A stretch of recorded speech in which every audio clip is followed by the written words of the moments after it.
It really started with you and Roy, James. So yeah, yeah. How you and Roy got together, started playing as a duo. Right. How'd that start? Well, that started back in 1948. That's about 46 years ago. Goodness. When we moved to Wink, Texas. I was 12 years of age, and so was Roy. And we both played guitars. And we'd just get together after school in the evenings and play, and he'd sing. And we did that up until about 1952. And that's about the time we had our other friends, you, Billy Pat, and Richard West, and Charles Evans, all come together, just as a way of enjoying our music and our singing. We'd come together and just begin to play. Yeah, I remember whenever you and Roy would get together. You lived across the street from the school, didn't you? Right, And we'd go over there, and a lot of us, and listen to the two of you playing. Next thing I remember is that Richard West played the piano. Right. Did you go to his house next? Yeah, we went to his house and to practice. And too, I think you began to come over. Yeah, I'd hang around and listen. Yeah. And I started bought some drumsticks, started beating on the couch or something. That's right. And gradually, we added Charles Evans. And you taught him how to play the bass. Right. He didn't know how to play the upright bass, so you taught him how to do that. Right. Well, let me interject something here that I just remembered. I was going to school there at Wink. That's right. Wink, too. I was in the 6th grade. Right. And I remember when you, James, and Roy, and I'm not sure you were there yet, but it was just before I moved away to Odessa, which is, 50 miles away. And I used to come over there when you guys were playing.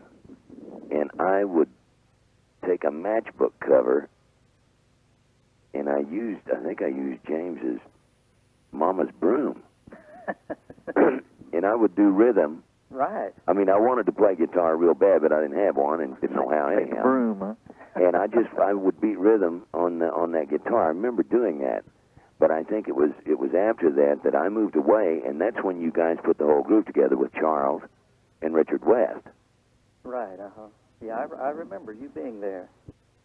Well, James, thinking back, it's like our first public appearance, if you want to call it that, was at a school auditorium assembly. Right. There in the high school. Do you remember what brought that about? I remember we did it, but I don't remember how it evolved. I really believe that some of the kids there in school, not just the 5 of us, but others, had come to listen while we practiced. And I think it just, the word got around, and I think they invited us to come and be a part of an assembly. Yeah, I remember we played at the high school there. A few, I guess they were probably country western songs, weren't they? Right, Did Roy sing a Lefty Frizzell song? Yeah, and probably He was a Lefty Frizzell fan, I know that. Yes, yeah. I remember we played that, and then Mr. Lipscomb, who was the superintendent, invited us to go down to the Lions Club lunch and entertain the local dignitaries at the Lions Club meeting, and I remember we went down there a time or two. By that time, I had moved away at that point. And our repertoire was, about 3 songs? I maybe think that was maybe 4 or 5. And then the next thing I remember happening was Mr. Lipscomb was running for district something or another. What was it, of the Lions Club? Governor. District governor of the Lions Club, which is a regional thing, I guess, or district. Yeah. He invited us to go to the different towns and entertain the local dignitaries again. Right. We did that a few times. You guys went on the road, didn't you? Yeah. Well, we even went to the National Lions Club meeting in Chicago. Yeah, I know. We talked our way into that. But I do remember the whole thing, I think, that brought it to our minds that, hey, we've got something unique going here. I think, was it McCamey that we went to that Lions Club luncheon, and they came up to us afterwards and asked us if we'd play a dance? Right. Wasn't that McCamey? Yeah, McCamey, Texas. That's right. And we said, sure, I guess. We didn't know anything about it. And they were going to pay us, I don't know, something like $300, $250, $300, quite a bit of money Back in those days, it was a lot of money. Yeah, minimum wage was $1.25 an hour, and most people were getting minimum wage. Right. And I think there were 5 of us in the band: Richard West playing the piano, Charlie Evans on the bass, you on the mandolin, Roy lead guitar and singing, me on the drums. Yeah. And we did that dance. And I remember before that we had to go to the one at the community center, James, where we'd sit there and every night we could, and we had to get up enough songs so we could even perform a dance. That's right. Remember all the hours we put in? I sure did. I mean, it was rushed too, but we couldn't do it. We couldn't hold a dance with 3 songs. Oh no! But I remember we worked up a lot of songs in a quick amount of time. We sure did. You know, it wasn't all country music. We had a lot of instrumentals that we played that was popular music. Yeah. Well, James, I remember you had a tremolo. Remember that? That had a vibrating sound? Yeah. What I call a tremolo? Yeah, it was a tremolo. Now, who had that, you or Roy? Well... Or both of you went? I played through the tremolo, and he had the Echoplex. You remember that one? It's the same type of amplifier. It had a tape recorder on it. Well, that came later, didn't it? Yeah, it was. But at that time, I guess I played the tremolo. I played the mandolin through the tremolo. Yeah. I thought that was a nice sound. Yeah. I really liked that. Anyway, things kind of rocked along, played a little dance here and there, victory dance after the football games, and maybe a few assemblies at the high school. Then after graduating, me and Roy and Richard went to North Texas State in Denton, Texas, and James, you and Charlie had another year to go in high school. So the band, just didn't do anything during that year. And while we were at North Texas, but Roy took a class in stage band. Had a great stage band department up there, and he had a guy that gave him some good tips on playing the guitar. And the next semester I got into it, and I learned a lot about drumming that I didn't know before. Found out I was doing everything wrong. And and while we were up there at North Texas, I remember Roy, he would practice on the guitar all the time. Instead of studying books like he should be, he was practicing on the guitar, and he came up with all these pretty chords and all that stuff. So he really progressed a lot with his guitar at college. And we met a guy named Wade Moore, who was in the fraternity there close to a place where I worked. I worked at a place called Dyke's Corner, which was a little quick food eatery place, and I was a waiter, and the fraternity guys would come in there all the time, and met a guy named Wade Moore, who was a very nice guy. We liked him real well, and anyway, he and a guy named Dick Penner had written a couple of songs. One was Ooby Dooby, and the other one was Wild Women. Remember that one, James? Yeah. And I always liked that song, even though we never did play it. But and Roy got to kind of playing with them and got to meet with them quite a bit and became friends. And then when we left college, well, let me back up one more incident of import, I think, while we were at college. Elvis Presley came out with That's All Right and Blue Moon of Kentucky. Right, And, of course, all the kids our age, most all the kids anyway, liked that. And I know Roy and I really liked it a lot. So we really got into that type of music. We really liked it. And I remember as the Wink Westerners, we used to play Kalijah. And who was the artist on that? I don't remember. Hank Williams. Hank Williams. Okay, Hank Williams. And anyway, I remember we was up in the room where we were staying, and we were going to try to write a song kind of like That's All Right or something rock and rollish. I said, well, why don't we jazz something up? Let's take Kalijah and jazz it up. So we took... Incidentally, I don't think you were thinking, it's a wrong term there, because the phrase rock and rollish, or rock and roll hadn't come about yet. I know. But whatever that stuff was called, rockabilly, I guess it was back then. But anyway, we took Kalijah and changed the words on it and changed it up a little bit. But anyway, that was the nucleus of the whole song. We wrote that song, Go, Go, Go. Kalijah was a wooden Indian. You can't be my loving baby. If you look at it real close, there are some similarities. Anyway, we wrote that song just fooling around, messing around. And then we left college after that freshman year, went back to Wink, and then we got the band back together again. And now Richard had left. He joined the Navy, hadn't he, James, by then? Yeah, he joined. I think he quit college. Yeah, he quit college. He didn't even finish the first year. Yeah. Went back, I think, joined the Navy. And so we got back. So there was the four of us, James, you, and Charlie, and me, and Roy. So we got the band back together again, and then... well, somewhere along the line, where I found out you guys had stayed together and were still playing is one Friday night, me and some guys that I was going to school with, we were running around, we was going to go out for the evening, and we stopped by my friend's house, and they had a television set. In fact, if I'm not mistaken, it was about the first time I'd ever seen a television set. And you guys were playing. It was right after the 6 o'clock newscast. Was that on KMID at night? KMID. Yeah. And I saw, number one, I was enamored by this TV set. I'd never seen one. But then I got to looking at who was on there, and it was you guys playing.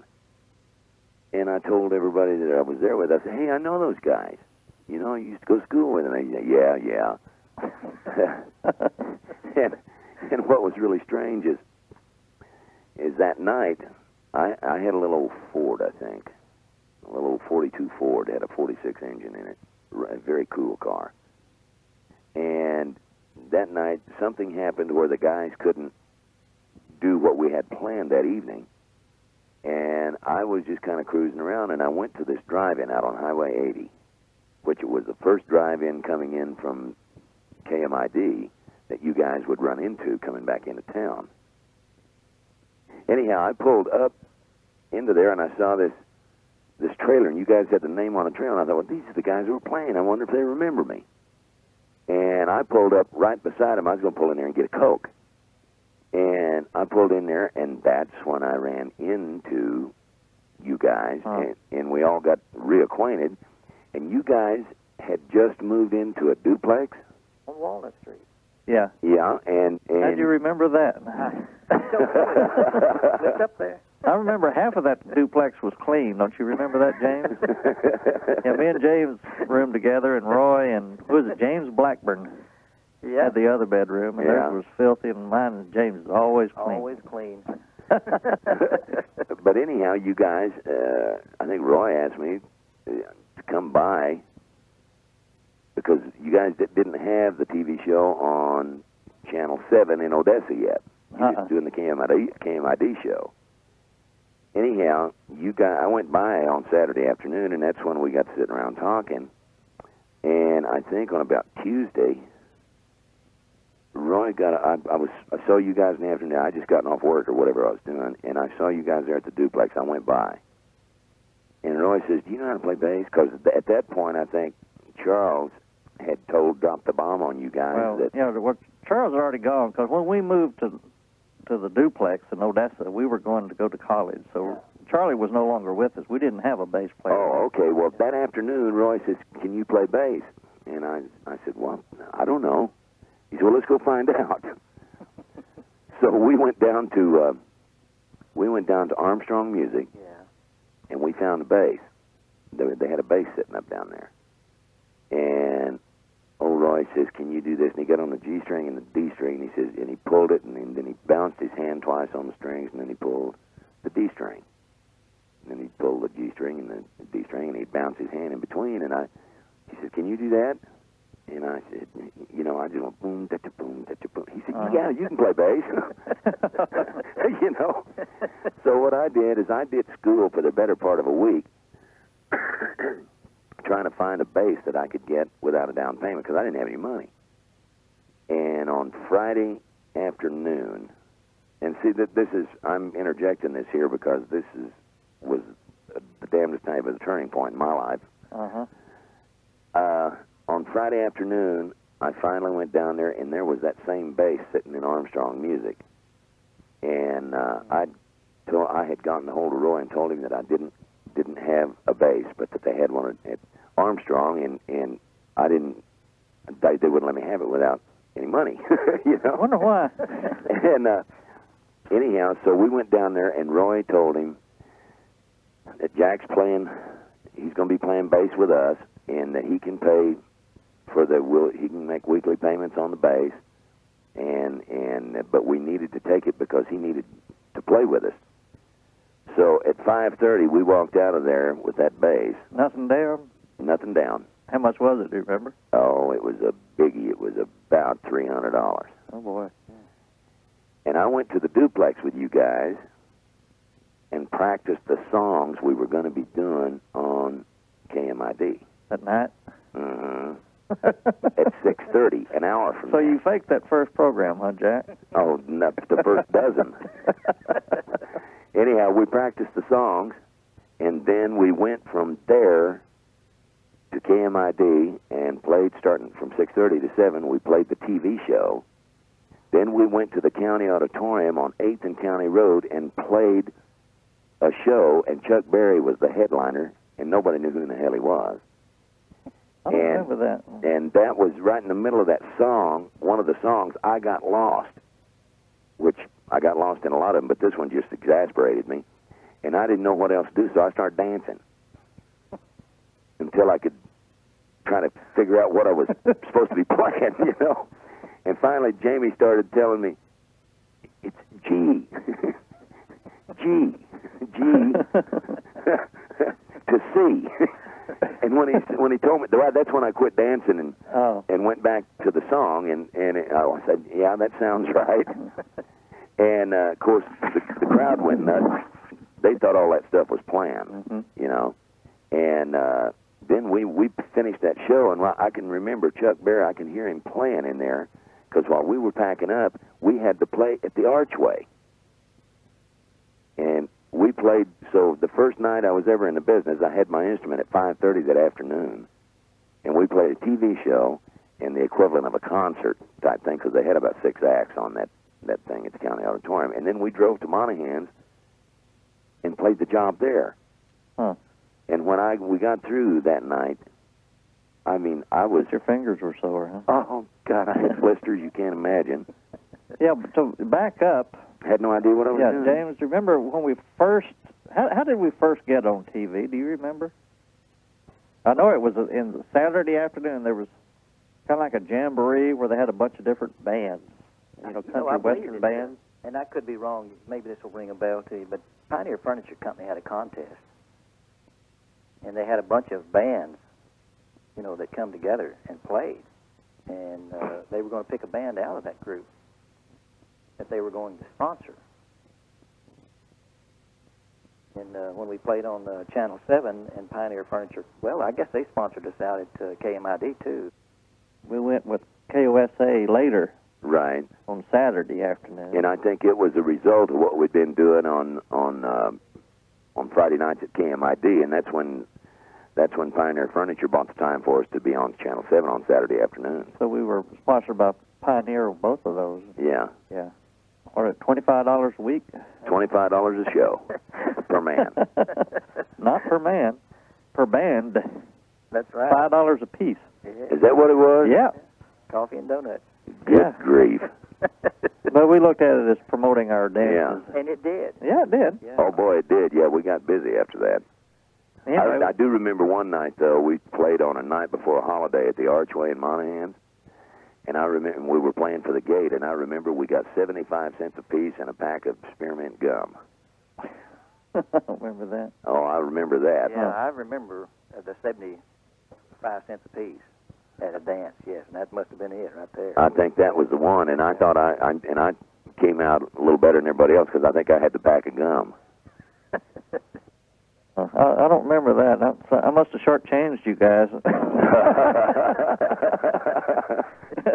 I can't imagine you not remembering that one, Better Dad, because you were the money-conscious guy in the group. I don't remember that one. Huh. Anyhow, that's... Anyway, I remember also, Jack, was playing at, see, on West County Road in Odessa, there was a community center type deal there. I remember we were playing there. I was thinking that's where we actually first met you and Little Johnny. Maybe that's where we first met Little Johnny. Well, John came in quite a bit later. Yeah. It was just the four of us for quite some time. Well, maybe Little Johnny came up and we met him there. Do you remember where we first met Johnny? James? No, I really don't. Well, see, I knew Johnny. Yeah. I had worked with Johnny at Morrow System grocery stores, and we ran around together some when we were kids before we even had a car, you know. And we were both in high school, I guess.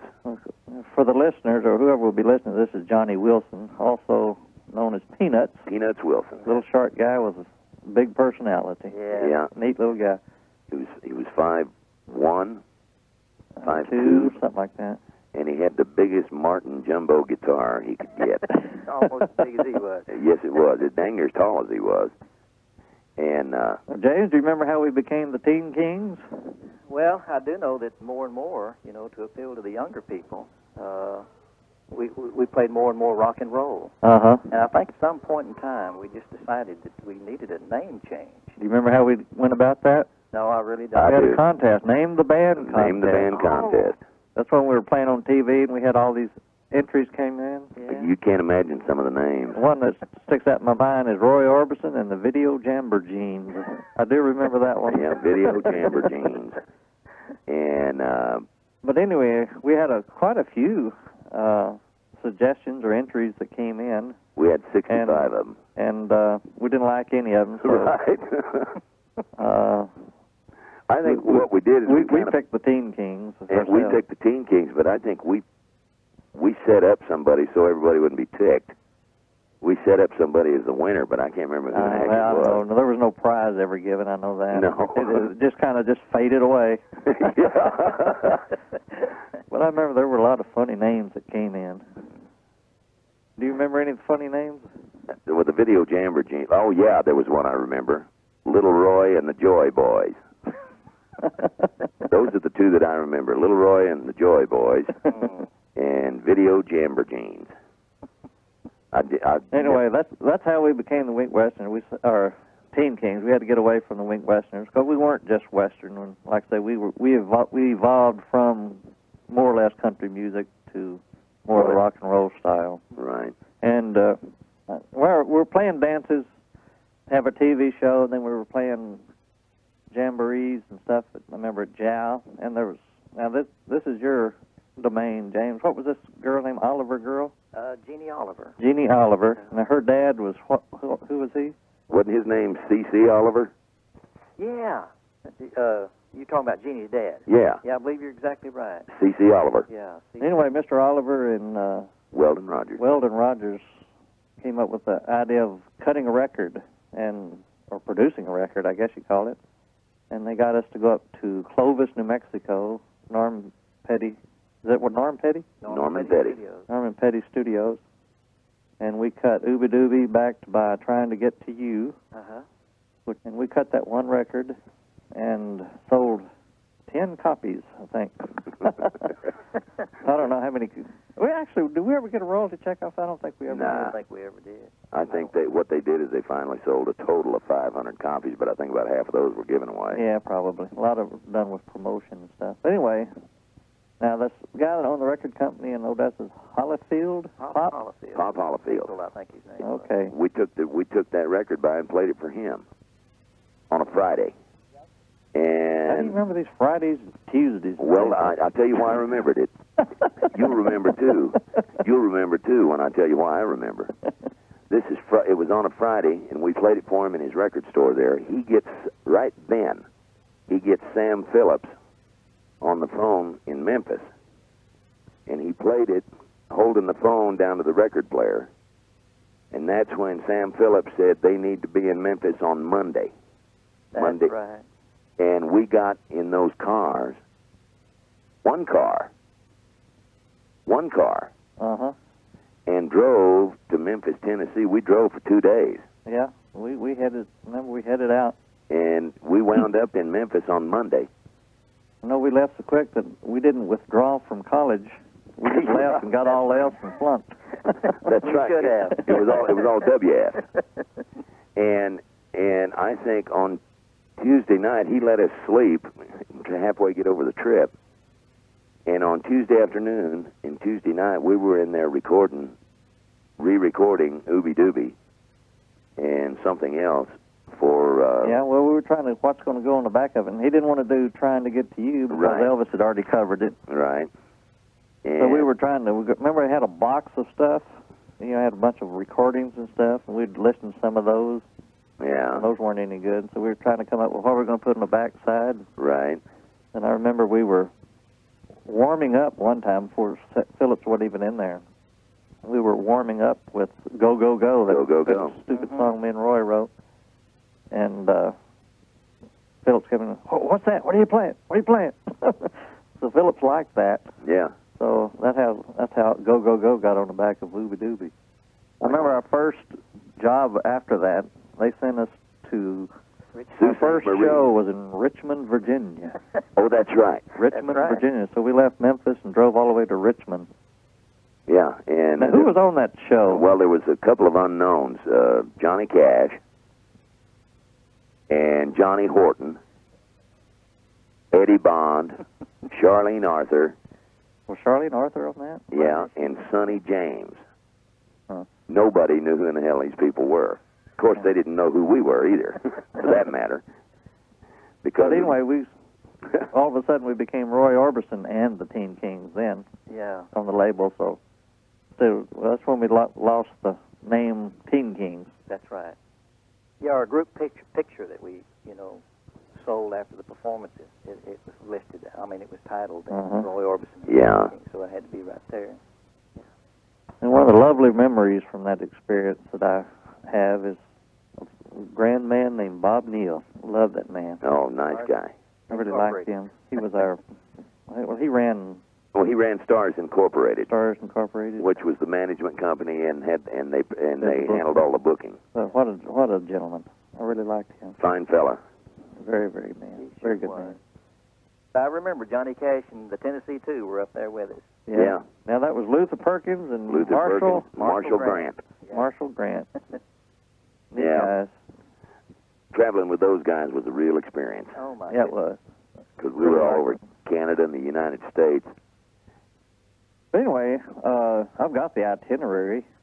Even still have the books that I kept of good. all those places that we played, and Good grief. how much we made and didn't make, and all that stuff. Anyway, we started off in, I guess, Mr. Orbison's 55 Oldsmobile, and with a rack on top. And James, didn't your dad build a Built a box. trailer? Well, we had a trailer. Oh, we already had the Wink trailer. Westerners, we used it a long time. But when Okay. we went out, on the road as a Teen Kings, we had a big box on top of. Made out of I remember plywood. we had that. Yeah. And I'd have my bass up there, and we'd put all the clothes that were in the clothes bags on hangers. We'd lay those up there, and then put my bass up there, and then we'd put the canvas top over that. Yeah. And then Oh, all the amplifiers and drums went in the trunk. Yeah, I remember when we left. We left in Johnny's car and Mr. Orbison's Yeah, we took Oldsmobile. two So we had cars. two cars. 88 Oldsmobile and what do you have? A 55 56 Bel Air Chevrolet. Yeah. And then we were really rolling in the money. We were probably making, what, $2,000 or $3,000 a month.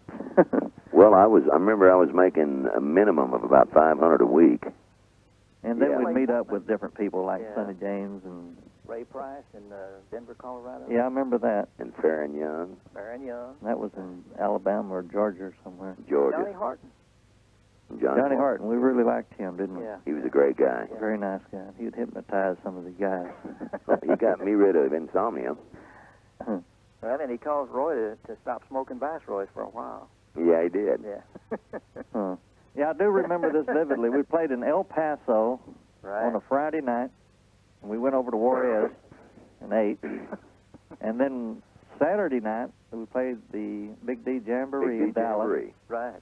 And then Monday night, we played in Sault Ste. Marie, Ontario. Sault Ste. Marie, Canada. So we were in 3 countries in 3 days. Oh, my goodness. There seemed I don't know, what your guys' thinking was, but I was kind of put out with Roy a little bit because of the Go, Go, Go. It came out that he was the writer of it, and I wasn't given any credit for it. Mm-hmm. And so that was the first strain that happened between Roy and my relationship. And I don't know, what was in your guys' mind.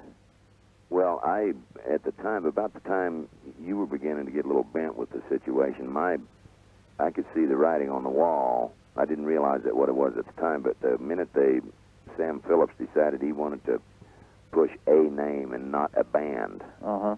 Right. Because Johnny sang and so did I. Roy just happened to be singing the songs that we recorded when we recorded at that time. And the thing of it was, when he changed that, when Sam and them got through working on Roy, keeping in mind we were awfully young at the time. Right. What started happening is it was no longer, like we were expendable. And the money started changing. No, it didn't change. It was split evenly all the time we were together. No. It was going to change. That's when Sam told us it was going to change. And what I couldn't believe is that Roy was going along with it. But like I say, we were very young, and they told Roy they was going to make him a star, which they didn't at that time. Roy had gotten big later, but what got me is like we had worked our butts off, and all of a sudden the rest of us were kind of, it didn't make any difference whether we stayed or went. And that's also about the time that you found out, Billy, that you didn't get writer's credit on Go, Go, Go. And I think you and I split, and then Johnny and James split. No, I remember it vividly what happened. We were just kind of in a conspiracy, I guess, against Roy. Might be, yeah. We'd made up our mind. We had a lull. We'd finished up a tour, didn't have anything else booked.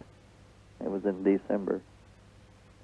And I remember we were at Sun Records studio, and we had it all planned out that when Roy was gone, we were just going to cut out. And I remember Sam Phillips and Roy was at that little cafe next door that they used to go to, and we loaded up or were already loaded, and just pulled out without saying a word, and I always felt bad about that. And it's just not a way to sever a relationship, especially since we were all friends.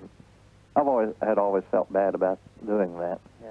Well, the thing of it is, we pulled out. I didn't feel bad about it at all. I did regret doing it that way. I always thought I should have told them what I thought. At least done that for myself as well as them. But what was really funny is, like, later on, when my wife and I were living in Odessa, there were when Roy and Claudette when they'd get destitute down there in that part of the country, they'd come and stay with me and Chris. Uh-huh. And for, sometimes a couple of weeks at a time. Yeah. Well, yeah, we got friends with Roy again. Yeah. Even played music together. Yeah. I remember I hadn't seen Roy since that happened, and he was playing in Albuquerque, New Mexico. You ever heard of that place, Jack?